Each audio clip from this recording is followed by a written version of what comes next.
Hello मेरे प्यारे भाइयों और बहनों, कैसे हो आप सब। आशा करता हूँ आप सब मस्त होंगे और आपकी पढ़ाई अच्छे से चल रही होगी। तो आज हम कक्षा 9 का चैप्टर नंबर 5 है जो उसको कंप्लीट करेंगे इस वीडियो में ही। और ये चैप्टर मतलब बहुत इम्पोर्टेंट तो है नहीं है, लेकिन एक दो क्वेश्चन आ जाता है तो कर लेते हैं इसको। तो चैप्टर का नाम क्या है? यूक्लिड की ज्यामिति का परिचय, इंट्रोडक्शन ऑफ इल्यूसिड और जियोमेट्री। ये हमारा चैप्टर है और इसको आज हम फिनिश करने वाले हैं। और इसमें क्या है, ज़्यादातर थ्योरेटिकल है, मतलब थ्योरी ज़्यादा है। तो आपको क्या करना है मैं बताता चलूँगा, थ्योरी नोट बना लेंगे आप अच्छे से और पढ़ेंगे इसको बस, और क्या। तो करते हैं शुरू। तो हमारी सबसे पहले यहीं से जो डेफिनेशन है वो स्टार्ट होती है। एक डेफिनेशन है पहली, क्या है? यूक्लिड की परिभाषाएं है ये क्या है? यूक्लिड की परिभाषाएं कौन कौन सी है? पहली है, एक बिंदु मतलब पॉइंट वह है जिसका कोई भाग नहीं होता। पॉइंट क्या है इसमें समझते हैं। जैसे कि ये है, ये तो कुछ ना कुछ स्पेस घेर रहा, हम इसका क्षेत्रफल निकाल सकते हैं। लेकिन बिंदु क्या है? ऐसा है, मतलब कुछ दिख ही नहीं रहा, जिसका ना के बराबर क्षेत्रफल है और निकालना संभव नहीं है, कह सकते हैं उसको कोई क्षेत्रफल है ही नहीं, मतलब एक किस्म का। तो उसको कहते हैं बिंदु। दूसरा क्या है? एक रेखा चौड़ाई रहित लंबाई होती है।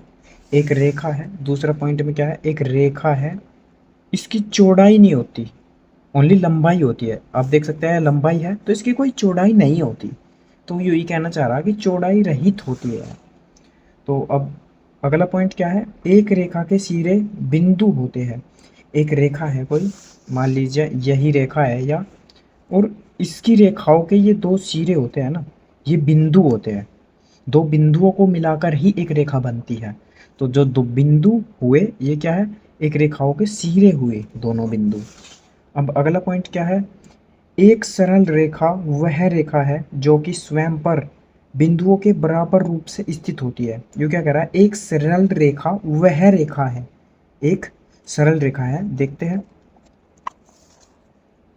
एक सरल रेखा है, या मान लीजिए सरल रेखा है, तो यह क्या होती है? इसके सरल रेखा किससे बनती है? बहुत बहुत बहुत सारे बिंदुओं से मिलकर बनती है।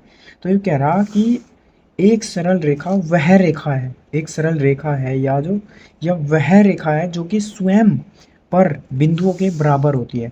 जितने भी इसके ऊपर बिंदु है तो क्या होगी? यह सबके ऊपर सबके बराबर होगी। तो बहुत सारे बिंदुओं से मिलकर बनती है एक रेखा। अगला क्या है?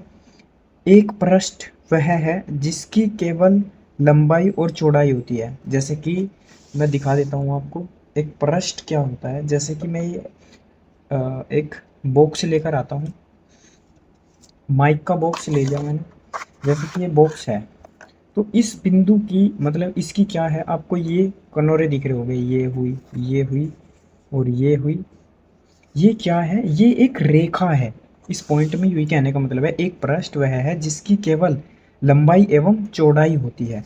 एक पृष्ठ है जो, या इसकी क्या हुई? लंबाई, और या क्या हुई? इसकी चौड़ाई। तो इसकी लंबाई और चौड़ाई ही होती है बस, पृष्ठ वही होता है।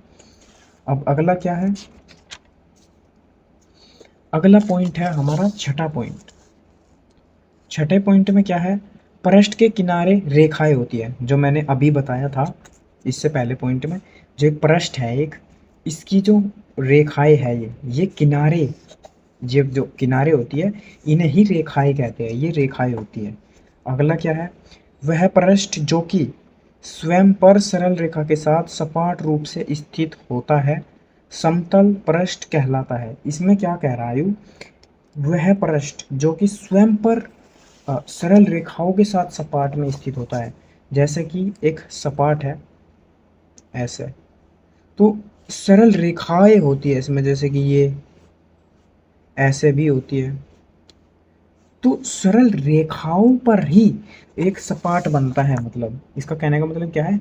वह पृष्ठ जो कि स्वयं पर मतलब इसके ऊपर, इस पर, स्वयं पर मतलब इसी पर सरल रेखाओं के साथ सपाट के रूप में स्थित होता है। सपाट है, सरल रेखाएं हैं इस पर, इसके रूप में स्थित होता है, समतल पृष्ठ कहलाता है। इसको क्या कहते हैं? समतल पृष्ठ कहते हैं। अब बात करते हैं यूक्लिड की अभिग्रहित तथा अभिधारणाएं। अब इनको सीखते हैं और ये बहुत इंपॉर्टेंट है, सीखनी जरूरी है।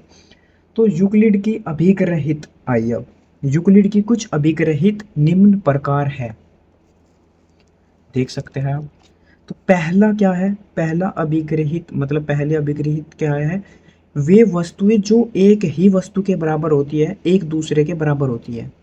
अब उदाहरण देता हूँ अच्छा सा मैं आपको, जैसे कि ये दो डॉट ले ली मैंने, ये दो डॉट ले ली, ये आपस में दोनों एक जैसी है, देख सकते हैं, दोनों देखने में सब कुछ, वे वस्तुएं जो वे वस्तुएं जो एक ही वस्तु के बराबर, यह वस्तु इसके बराबर है, यह वाली इसके बराबर है, तो क्या हुई, यही हमारा अभिग्रहित वन है, ये ऐसे ही।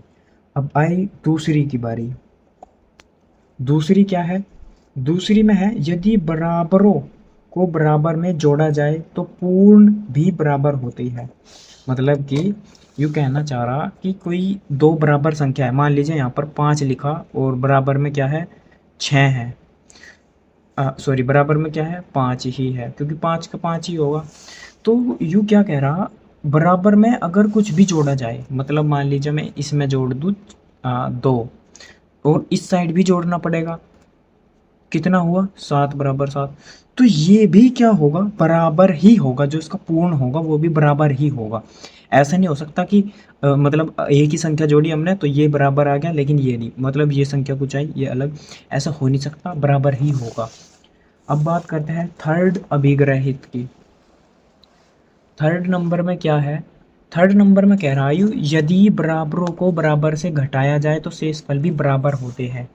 चलो इसका भी एग्जांपल देखता हूँ, जैसे कि यहाँ पर लिखा हुआ है 7 और बराबर में है 7, अगर मैं इसमें से घटा दूँ 1, दोनों साइड तक घटाना पड़ेगा, तो कितना आ गया, 6 बराबर 6, तो जो शेषफल आया वो भी क्या है, आपस में बराबर ही है, तो यही कहना।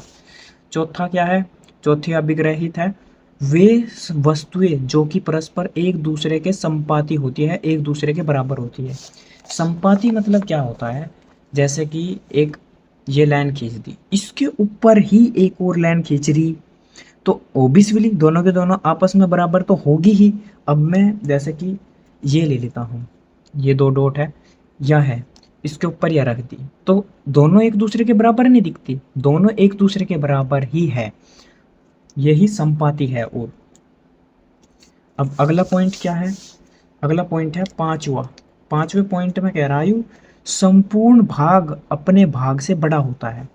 इसने क्या कहा, कोई रेखा है, मान लीजिए यही रेखा है, संपूर्ण भाग इसका ए बी है, और इसका एक टुकड़ा ले लिया यहाँ से यहाँ तक का एक्स और वाई ले लिया, तो यूँ कह रहा जो ये भाग है ये वाला, ये अपने पूरे के मतलब कि जो पूरा है, पूरा वाला भाग बड़ा होगा, ये छोटा होगा, होगा ही।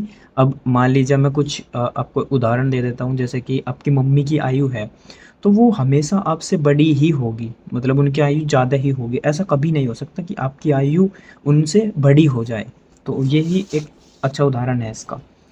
अब छठा जो अभिकृत है उसकी बात करते हैं। छठे में क्या है, एक ही वस्तुओं के दुगने परस्पर बराबर होते हैं। यूँ कह रहा एक ही वस्तु है, उसके दुगने आपस में क्या होते हैं, बराबर होते हैं। जैसे कि मैं यहाँ पर एक एग्जांपल ले लेता हूँ, मान लीजिए यहाँ पर लिखा हुआ है y और इसका दुगना, तो इसके दुगने के ही बराबर होगा।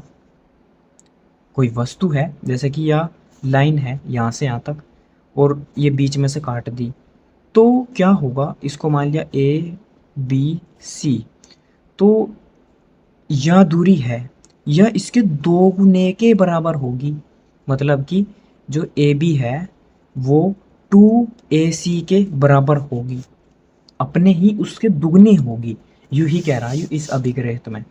और अगला क्या है, समान वस्तुओं के आधे एक दूसरे के बराबर होते हैं। समान वस्तुएं के आधे मतलब दो समान वस्तुएं हैं, जैसे कि या है और या, ये दोनों आपस में समान है, तो इनके आधे मतलब इनका आधा 20/c, दोनों आपस में क्या होगा, बराबर। कैसे, या दूरी या आधी, पूरे की आधी मतलब ए सी की आधी है बराबर या और या मतलब ये वाली दूरी ये भी क्या है ए सी की आधी ही है, तो आपस में बराबर ही तो है। तो यही कह रहा है ये भी इसमें कि समान वस्तुएं एक समान वस्तुओं के आधे एक दूसरे के बराबर होते हैं। समान वस्तुओं के आधे होती है उनके मतलब। अगला क्या है, आगे आते हैं हमारी यूक्लिड अभिधारणाएं। और इसकी अभिधारणाएं पहली है, पहली अभिधारणा में क्या कह रहा, एक बिंदु से एक अन्य बिंदु तक एक सीधी रेखा खींची जा सकती है। एक बिंदु से क्या कही इसने, एक बिंदु से दूसरे बिंदु तक एक सीधी रेखाएं खींची जा सकती है, इसमें कोई दिक्कत वाली बात नहीं होगी, ऐसे खींच सकते हैं। अगली अभि अगली अभिधारणा क्या है, अगली अभिधारणा है एक शांत रेखा को अनिश्चित रूप से बढ़ाया जा सकता है। यूक्लिड की शांत रेखा एक रेखाखंड कहलाती है। इस प्रकार वर्तमान की भाषा के अनुसार एक रेखाखंड को दोनों ओर विस्तार करके एक रेखा बनाई जा सकती है। यूँ कहना चाह रहा कि एक शांत रेखा है, मान लीजिए यह एक रेखा है, शांत रेखा है, या इसको आगे बढ़ाया जा सकता है, ऐसे इसको आगे बढ़ाया जा सकता है, और यह भी एक अपने आप में क्या होगी, एक पूर्ण रेखा होगी। तो यूं ही कहना चाह रहा यूं। और यह क्या है, एक शांत रेखा है जो डॉटेड मतलब विदाउट डॉट वाली है। या अब अभिधारणा 3 की बात करते हैं। अभिधारणा 3 क्या है, किसी केंद्र और उसकी त्रिज्या से एक वर्त खींचा जा सकता है। यूं क्या कह रहा कि एक केंद्र है और इसकी त्रिज्या दे दी, कुछ भी दे दो, तो इससे एक वर्त खींचा जा सकता है। तो खींच ही सकते हैं। वर्त खींचने के लिए हमें किसकी जरूरत पड़ती है, केंद्र की और उसकी त्रिज्या की। तो हम एक वर्त खींच देते हैं, बस यही है तीसरी अभिधारणा। अब अगर बात करें चौथी अभिधारणा की, तो चौथी अभिधारणा क्या होगी, सभी समकोण एक दूसरे के बराबर होते हैं। सभी समकोण, इसने क्या कहा चौथी अवधारणा में कि अगर छोटा सा बना दिया मैंने, ये भी 90 डिग्री होगा, ये बना दिया ये भी 90 डिग्री होगा, तो यूँ कह रहा कि सभी समकोण बराबर ही होते हैं। सभी समकोण एक दूसरे के बराबर ही होते हैं, मतलब 90 डिग्री ही होंगे। ऐसा नहीं होगा कि एक मतलब समकोण कहला रहे और वो 90 डिग्री का नहीं है। पांचवी अवधारणा क्या है, यदि एक सीधी रेखा दो सीधी रेखाओं पर गिरकर अपने एक ही और अंतःकोण इस प्रकार बनाए कि दोनों कोणों का योग मिलकर दो समकोणों से कम हो, तो वे रेखाएं सीधी रेखाएं अनिश्चित रूप से बढ़ाई जाने पर उसी ओर मिलती है जिस ओर वह दो समकोणों से कम होता है। और ये ही अवधारणा सेम टू सेम आपको प्रश्नावली 5.2 है उसमें भी मिलेगी, तो 5.2 भी आपकी इसी में कंप्लीट हो जाएगी। तो पांचवी अवधारणा में इसने क्या कहा, इसने कहा कि दो रेखाएं हैं, एक मतलब दो रेखाएं हैं कुछ इस प्रकार, और एक रेखा गिर रही एल एन, ये है एल एन, एम एल मान लो, या फिर यह एन, ये रेखाएं हैं। तो इसने क्या कहा कि जो दो रेखाएं हैं अगर इनको एक्सपेंड करें इस साइड को, इनके मतलब कोण दे देते हैं नाम, सॉरी इनके कोणों के नाम दे देते हैं, जैसे 1 2 3 4। तो क्या करना, जो अंदर के कोण हैं इनका योग मतलब 1 + 2 है, अगर इन कोणों का योग 180 से छोटा आ गया तो ये जो रेखाएं हैं ये कहीं ना कहीं मिलेगी, कहीं भी जाकर मिल सकती है, कोई पता नहीं। और अगर ये वाले एंगल है, जैसे ये क्या है, एंगल है 3 और +4, अगर ये 180 से बड़े आ जाते हैं तो क्या होगा, ये रेखाएं कभी भी मिलेगी नहीं। जैसे कि मतलब कुछ एग्जाम्पल तो नहीं आ रहा, लेकिन अगर ये चल रही तो ये दूर जाती जाती जाएगी, कभी भी नज़दीक नहीं आ सकती, इमेजिन कर सकते हैं आप। तो ये ही हमारी पांचवी अवधारणा थी। अब बात करते हैं क्वेश्चन की। तो स्क्रीन पर आपको दिख रहा होगा 5.1 का प्रश्न संख्या 1। प्रश्न संख्या 1 में क्या है, निम्नलिखित कथनों में से कौन सा कथन सत्य है और कौन से कथन असत्य है, अपने उत्तर के साथ कारण दीजिए। इसने कहा एक बिंदु से होकर केवल एक ही रेखाएं खींची जा सकती है। पहला पॉइंट क्या है, इसने कहा एक बिंदु है भाई, यू है, क्या इससे एक ही रेखा खींची जा सकती है? नहीं, ऐसे तो हम अनंत रेखाएं खींची जा सकती है इस बिंदु से होते हुए। तो इसका क्या हुआ, असत्य हुआ। क्यों? क्योंकि एक बिंदु ओ ले लो चाहे, उससे तो अपरिमित रूप से अनेक रेखाएं खींची जा सकती है। नोट में क्या लिखेंगे आप, नोट में यहाँ से लिखेंगे ये वाला असत्य, एक बिंदु ओ से होकर अपरिमित रूप से अनेक रेखाएं खींची जा सकती है। दूसरा पॉइंट क्या है, दो भिन्न बिंदुओं से होकर जाने वाली रेखाएं असंख्य रेखाएं होती है। असंख्य रेखाएं होती है, ये इन कह रहा, दो बिंदु है, एक ये है एक ये है, इनसे मिलाकर तो केवल एक ही रेखाएं खींची जा सकती है। अब ऐसा तो है नहीं दो रेखाएं खींचेगी, इम्पॉसिबल है। तो इसने कहा असंख्य है, मतलब कि बहुत अनंत संख्या खींची जा सकती है। तो ये भी क्या है, एक असत्य है।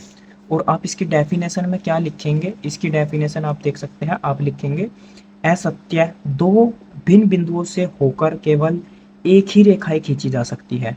और ये ऐसे डायग्राम बना देंगे। थर्ड पॉइंट क्या है, थर्ड पॉइंट में है एक निश्चित रेखा दोनों ओर अनिश्चित रूप से बढ़ाई जा सकती है। यू कह रहा कि एक निश्चित रेखा है, मान लीजिए, या निश्चित रेखा है एक, और इसको बढ़ाया जा सकता है, बढ़ाया जा सकता है ऐसे।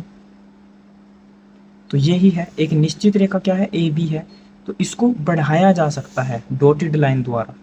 तो इसके उत्तर में आप क्या लिखेंगे, तीसरे में सत्य, मतलब बढ़ाया जा सकता है तीसरे पॉइंट का, और सत्य लिखकर फिर ये डायग्राम बना देंगे। फोर्थ नंबर क्या है, यदि दो वर्त बराबर है तो उनकी त्रिज्याएं भी बराबर होती है। यदि दो वर्त है, मान लीजिए एक वर्त ये है और एक ये वर्त है, तो इन दोनों वर्त की त्रिज्याएं समान ही होंगी हमेशा। मान लीजिए यहाँ 5 है तो यहाँ भी 5 होगी। क्यों? क्योंकि अगर ये दोनों बराबर है, तो अगर त्रिज्याएं बराबर है तो दोनों वर्त बराबर है, तो त्रिज्याएं भी आपस में बराबर होंगी, यही है। और डेफिनेशन में आप क्या लिखेंगे, सत्य, दो बराबर वर्तों की त्रिज्याएं सदैव बराबर ही होती है, यही होगा। अब अगर बात करें पांचवें पॉइंट की, तो पांचवें में क्या है, निम्न आकृतियों में यदि ए बी बराबर पी क्यू और पी क्यू बराबर एक्स वाई है तो ए बी बराबर एक्स वाई होगा। इसमें क्या करना, आपको एक रेखा ले लेनी, जैसे कि मैंने एक रेखा ले ली और इसको दो बराबर भागों में बांट दिया, मतलब ए बी सी। तो होगा क्या, जो पूरी रेखा है मतलब कि ए सी, वो किसके बराबर होगी, A B plus B C के, ये होगी। और यही हमें इसमें दिखाना है, इसमें मतलब इसने बताया है कि ए बी है वो पी क्यू, सॉरी, इसने इसमें क्या कहा कि तीन रेखाएं हैं अलग अलग, एक रेखा यहाँ है, एक रेखा यहाँ है, एक रेखा यहाँ है। एक रेखा क्या है, ए बी और पी क्यू, और तीसरी क्या है, एक्स और वाई। तो इसने कहा कि अगर ए बी रेखा पी क्यू के बराबर है, यह वाली रेखा इसके बराबर है, तो ये पूछ रहा क्या ए बी बराबर एक्स वाई होगी, मतलब यह वाली रेखा इसके बराबर होगी क्या। अगर यह वाली इसके बराबर है और तीनों आपस में बराबर है तो यह वाली डेफिनेटली इसके बराबर होगी। तो ये कथन क्या है, सत्य है। तो ये कथन सत्य है। अब आगे बात करते हैं प्रश्न संख्या 2 की। प्रश्न संख्या 2 में क्या है, पहला है, प्रश्न संख्या 2 में क्या है, निम्नलिखित पदों में से प्रत्येक की परिभाषा दीजिए। प्रत्येक की परिभाषा देनी, क्या इनके लिए कुछ ऐसे पद हैं जिन्हें परिभाषित की आवश्यकता है, वे क्या है और आप उन्हें कैसे परिभाषित करेंगे। पहला है समांतर रेखाएं। तो समांतर रेखाएं क्या होती है, वे रेखाएं होती है जो कभी भी एक दूसरे को कभी भी नहीं काट सकती, कभी भी नहीं मिलेगी। जैसे कि आपने देखी होगी सड़क होती है, वे इस प्रकार होती है, तो वे कभी भी मिलती नहीं है, दूर दूर होती है। तो डेफिनेशन में आप क्या लिखेंगे, इसकी डेफिनेशन आप अच्छे से नोट बनाना। डेफिनेशन में लिखेंगे आप, समांतर रेखाएं, एक समतल में दो रेखाओं को समांतर कहते हैं यदि वे कोई भी उभयनिष्ठ बिंदु नहीं रखती। चित्र में x तथा y समानांतर रेखाएं हैं क्योंकि इसमें से कोई भी उभयनिष्ठ बिंदु नहीं है तथा हम इन्हें x y भी लिखते हैं और यहाँ बिंदु अपरिभाषित होता है, मतलब यू पैरेलल का चिन्ह होता है, समांतर का। अगर यह रेखा x है और यह y है तो इनको अगर समांतर दिखाना तो हम ऐसे भी दिखाते हैं, जो है इसका मतलब। अब अगला क्या है, अगला पॉइंट है लंब रेखाएं। अगला क्या है, लंब रेखाएं। तो लंब रेखाएं क्या होती है, जब दो रेखाएं एक दूसरे को कुछ इस प्रकार विभाजित करती है तो वो क्या कहलाती है, एक दूसरे की लंब रेखाएं कहलाती है। तो इसमें क्या डेफिनेशन लिखेंगे आप, एक समतल में दो रेखाओं को लंबवत कहते हैं यदि वे एक दूसरे को केवल एक ही समकोण पर प्रतिच्छेद करें। चित्र देख सकते हैं आप, बना सकते हैं डायग्राम में। अब थर्ड नंबर पे क्या है, रेखाखंड। दो बिंदु के बीच की निश्चित दूरी को रेखाखंड कहते हैं। रेखाखंड क्या होता है, जैसे कि यह एक लंबाई है और यहाँ से यहाँ तक की मैंने लंबाई ले ली ए बी, तो जो यह निश्चित दूरी है यह वाली, इसको ही रेखाखंड कहते हैं। बस यह निश्चित दूरी रेखाखंड कहलाती है। अगला क्या है, वर्त की त्रिज्या। वर्त की त्रिज्या क्या होती है, वर्त पर स्थित किसी बिंदु से केंद्र के बीच की दूरी को वर्त की त्रिज्या कहते हैं। मतलब क्या है, कोई केंद्र है और इससे कोई निश्चित दूरी ले ली और उसको घुमा दिया तो वो ही क्या कहलाता है, वर्त कहलाता है। मतलब निश्चित दूरी पर होना चाहिए, यही वर्त कहलाता है। अगला है वर्त की त्रिज्या कहलाता है। मतलब कोई बिंदु है, उससे कोई निश्चित दूरी ली और उससे फिर वर्त बनाया गया, जो निश्चित दूरी ली वो ही क्या कहलाती है, त्रिज्या कहलाती है उसकी। अगला पॉइंट क्या है, वर्ग। वर्ग क्या होता है, वर्ग वो होता है जिसकी चारों भुजाएं बराबर होती है। ये चारों भुजाएं क्या होगी, बराबर। मान लो यह 5 है तो यह भी 5, यह भी 5, यह भी 5। और क्या होता है, प्रत्येक 90 डिग्री का एंगल होता है, जितने भी इसके कोने हैं सभी पर 90 डिग्री का एंगल होगा, कंपलसरी है। और इसके विकर्ण होते हैं वो भी आपस में क्या होते हैं, बराबर होते हैं। बस यही है वर्ग में। एक वर्ग एक आयत होता है जिसकी लंबाई तथा चौड़ाई समान होती है। आकृति में ये ठीक है, अब बना सकते हैं जो मैंने दिखाया। प्रश्न संख्या 3 में आते हैं। प्रश्न संख्या 3 में क्या है, दो भिन्न बिंदु ए और बी दिए रहने पर एक तीसरा बिंदु सी ऐसा विद्यमान है जो ए और बी के बीच स्थित होता है। यूँ कह रहा कि दो बिंदु है, ये वाला एक बिंदु ये है और एक बिंदु ये है, इनके बीच में एक बिंदु सी स्थित होता है, यूँ कही।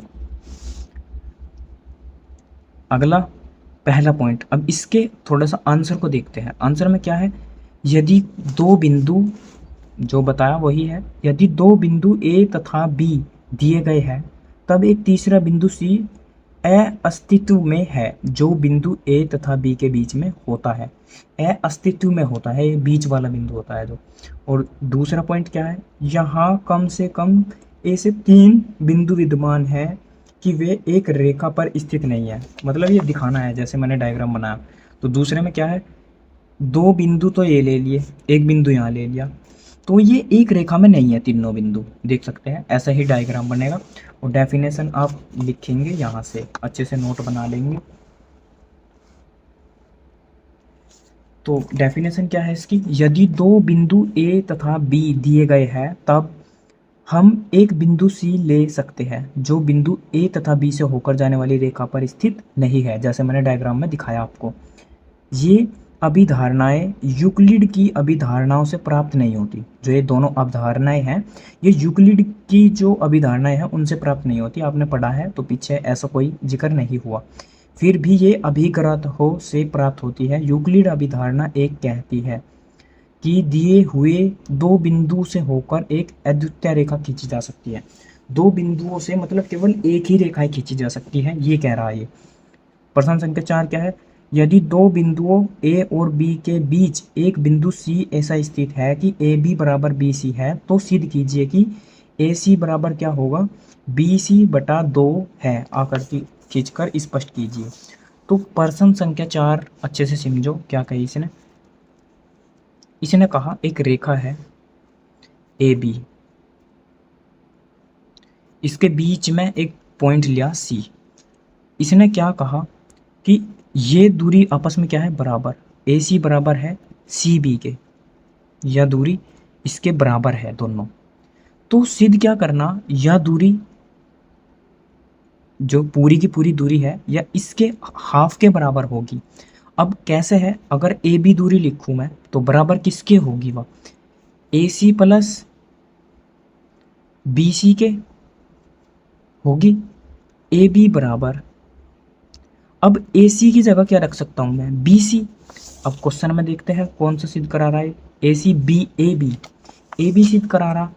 तो ए बी ये वाला, और दूसरा क्या है ए सी। तो क्यों ना हम बी सी का मान रख दे, बी सी का मान क्या है ए सी। तो ए C plus A C, A B बराबर क्या हुआ, टू ए सी। तो ए सी टू ए सी बराबर किसके आ गया, सॉरी ए बी बटे दो के। ये है हमारा फुल एंड फाइनल इसका आंसर, ये हो गया प्रश्न संख्या 4। अब अगर बात करें प्रश्न संख्या 5 की, तो प्रश्न संख्या 5 में क्या कही इसने, प्रश्न संख्या 5 में कह रहा है, प्रश्न संख्या 4 में सी रेखाखंड ए बी का एक मध्य बिंदु कहलाता है। सी रेखाखंड है जो, वो ए बी का मध्य बिंदु कहलाता है, ये मध्य बिंदु कहलाता है पांचों क्वेश्चन के अनुसार। सिद्ध कीजिए कि एक रेखाखंड का एक और केवल एक ही मध्य बिंदु होता है। ये सिद्ध करना कि एक रेखा है उसका केवल एक ही मध्य बिंदु होता है। तो इसको सिद्ध करने के लिए हम क्या करते हैं, एक रेखा ले लेते हैं, जैसे कि ए बी ले ली और इसका एक मध्य बिंदु ले लिया सी। एक और रेखा ले लेते हैं, इसका मध्य बिंदु है सी डैश, ये है, ये दो रेखाएं हैं। अब इन दो रेखाओं को क्या करना, इनको अगर इसको सोल्व करूं मैं थोड़ा सा, तो ए बी किसके बराबर होगा, या और या आपस में बराबर है, इसमें भी या और या आपस में बराबर है। तो ए बी किसके बराबर होगा, ए सी प्लस बी सी के होगा, या दूरी, ठीक है। ए बी बराबर ए सी प्लस, ए सी की जगह ऐसे ही रख सकता हूँ, क्यों, क्योंकि दोनों आपस में बराबर है। तो ए सी, तो ए बी बराबर हो गया टू ए सी, मतलब कि ए सी बराबर हो गया ए बी बटे, क्या हुआ, ए बी बटे दो, ये हुआ। अब इसकी बात करते हैं, ये दोनों आपस में क्या है, बराबर है। तो ए डैश बी डैश क्या होगी, बराबर होगा किसके, ए डैश सी डैश के, और plus C dash B dash के होगा। अब ये होगा, अब ए डैश बी डैश बराबर ए सी और बी सी या फिर सी बी, इसकी जगह जब दोनों बराबर है तो क्या करता हूं मैं, ए सी डैश ही रख लेता हूं। अब कितना हुआ, two A dash C dash, तो इसका क्या हुआ, ए डैश बी डैश बटे दो बराबर हो गया ए डैश सी डैश के। तो अगर ये दोनों के दोनों एक ही है तो क्या होगा, अगर सी डैश सी मान लिया जाए तो दोनों का बिंदु क्या होगा, एक ही होगा, और यही सिद्ध करना था। अगर यहाँ पर ए सी को ए सी डैश मान लिया जाए, तब ए डैश सी डैश मान लिया जाए, या फिर तो तब भी यही इसमें संभव मतलब बताना था। तो इसकी डेफिनेशन में आप लिख सकते हैं क्या, यह अतः यह संभव है जब सी तथा सी डैश समपाती हो, सी डैश या फिर सी समपाती हो, मतलब दोनों सी समपाती होने चाहिए तब, इसलिए बिंदु सी डैश बिंदु सी पर स्थित है। अतः प्रत्येक रेखाखंड का एक और केवल एक ही मध्य बिंदु होता है, यही डेफिनेशन है इसकी। प्रश्न संख्या 6 क्या है, निम्न आकृति में से सी डी सॉरी ए सी बराबर बी डी है, तो सिद्ध कीजिए कि ए बी बराबर सी डी है। इसने क्या कहा, एक आकृति है ए बी, क्या है एक बार देख लेता हूं मैं, ए बी यहाँ पर है सी और ये है डी। तो इसने कहा या दूरी और या वाली दूरी क्या है, आपस में बराबर है, मतलब ए सी बराबर है बी सी के, बी डी के। यह दूरी क्या है, आपस में बराबर है, ये इसने क्वेश्चन में दिया है। लिखने का तरीका मैं बता दूंगा, दिया है लिखकर आप लिख सकते हैं। ये इसने दिया है ए सी बराबर क्या है बी डी के, तो मैं क्या करता हूँ, इसमें दोनों साइड बी सी घटा लेता हूँ, ए सी, बी सी घटा लेता हूँ, बी डी।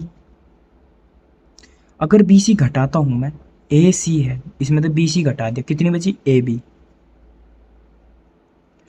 यू कितनी है, बी डी है, बी डी मतलब यह दूरी, इसमें तो बी सी या वाली घटा दी तो यह बची सी डी या फिर डी सी, ये दूरी बची या वाली।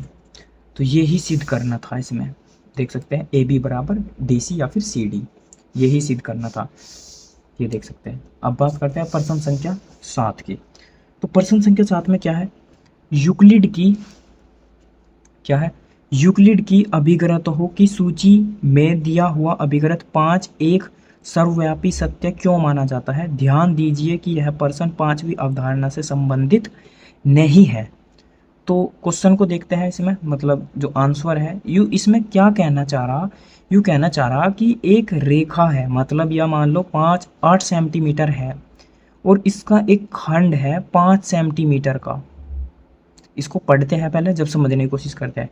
ये कह रहा अभिग्रत 5 के अनुसार पूर्ण अपने भाग से बड़ा होता है, मतलब कि यू एक रेखा है यहाँ से यहाँ तक ए बी, इसका मैंने एक भाग ले लिया, यहाँ से यहाँ तक का ले लिया। चलो यह पूरी कितनी है, पूरी की पूरी है 10, और ये भाग ले लिया मैंने इसका 5 ले लिया। चलो तो जो ये 5 है,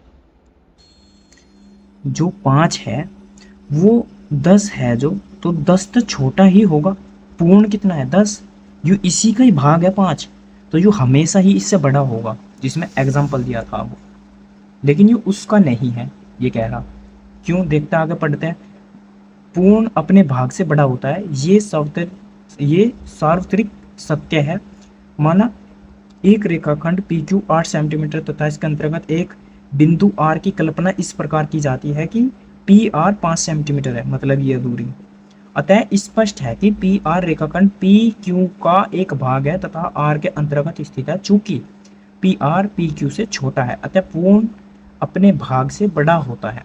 तो बस यही था, ये लिखने का तरीका आपको मैंने तुरंत बता दिया। अगर मैं इसमें लिखता तो अननेसेसरी फालतू के 2 घंटे की और 1.5 घंटे की वीडियो बनती, तो ऐसे ही आपको फिर भी अच्छे से नोट बनाने को मिलेंगे इससे। तो आशा करता हूँ आपको वीडियो पसंद आई होगी, और एक लाइक और एक शेयर तो बनता ही है, जो कि बिल्कुल फ्री है, कोई चार्ज नहीं है उसका। तो वीडियो को यहीं पर समाप्त करते हैं।